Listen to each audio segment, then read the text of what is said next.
If you've ever sat in a doctor's office feeling that your experience of illness was being neatly sorted into boxes that didn't quite fit, or if you've ever tried to navigate your own health by studying the biological, psychological, and social factors, only to feel more overwhelmed, you've touched the edges of a profound question. How do we even begin to think about something as complex as human health? To make sense of complex things, we often use models, which are simplified depictions of a more complicated reality. In healthcare, the most influential model for over a century has been the biomedical model. It locates the cause of illness within specific biological problems, a virus, a hormone imbalance, or a genetic change. Its successes are pillars of modern life: antibiotics, vaccines, surgeries, and more. Yet this model has clear limits. By focusing solely on the biology of disease, it can inadvertently treat the person as a passive object, a machine with a faulty component. It often doesn't have enough to say about why one person gets sick and another doesn't, or why recovery can be so tied to our environment, our purpose, or our peace of mind. In 1977, psychiatrist George Engel proposed a more expansive map, the biopsychosocial model. He argued that to understand illness, we must consider three intertwined domains: biological, psychological, and social. This model gave a name to what many instinctively felt: that stress can flare a skin condition, or that loneliness can weaken the immune system. It became the theoretical backbone of holistic care and the idea that lifestyle is central to health. Over the last 40 years, it has gained popularity well beyond its original domain, psychiatry, and according to some of the sources I have seen, is viewed as the preferred framework for chronic/elective care. It helps guide global health classifications and complex treatment guidelines. In principle, it's a more complete picture, but in practice it has faced a crisis of its own.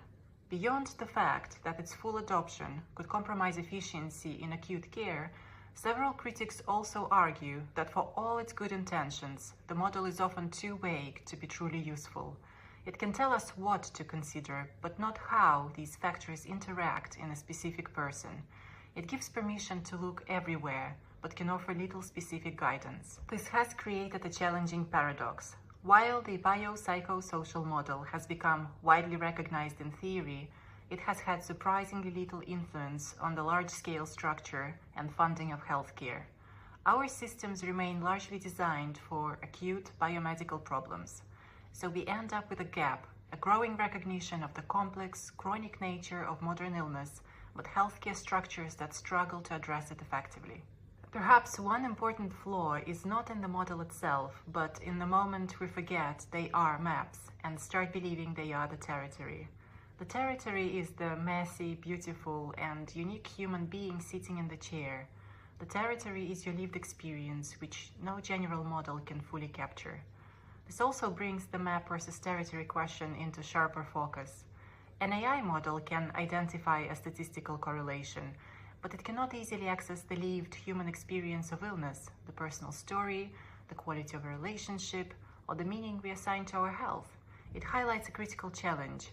How do we integrate powerful new tools without letting the tool's map obscure the person's reality? You may ask, what is the point of these models if they are inherently limited? Their point may not be to give us final answers, but to give us better questions and shared languages. The biopsychosocial model asks, in what context is this mechanism happening? It is essential for understanding chronic illness, prevention, and healing. The more insightful approach may be to use models consciously while holding space for what they omit, to see them as tools in a toolkit, not competing religions. So our reflection this week is to become more aware of the maps we use, their uses, their shortcuts, and the terrain they might leave uncharted. This awareness is actually why frameworks like the one we've introduced at Clarison, the RISE framework, came to exist. It emerged from a shared practical need.